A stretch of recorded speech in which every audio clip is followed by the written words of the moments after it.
Ndugu waandishi wa habari, katika mkutano wake wa 170 uliofanyika tarehe 26 Januari 2026 katika ofisi za Baraza la Mitihani, Baraza liliidhinisha kutangazwa rasmi kwa matokeo ya mtihani wa kitaifa kidato cha 4 uliofanyika tarehe 17 Novemba hadi tarehe 5 Desemba 2025.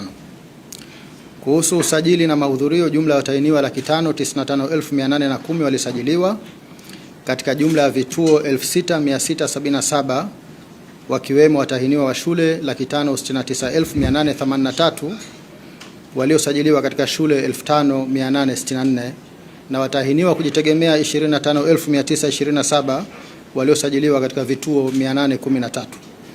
Kwa watahiniwa wa shule, wasichana walikuwa 303,859 sawa na 53%, na wavulana 266,024 sawa na 47%.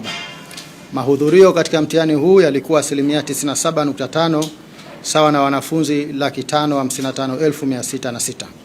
Kuhusu matokeo, takwimu zinaonyesha kuwa ufaulu wa jumla umepanda kwa 2.61 na hivyo kufikia 94.98, ambapo watahiniwa 526,620 wamefaulu kwa kupata division 1, 2, 3 na 4.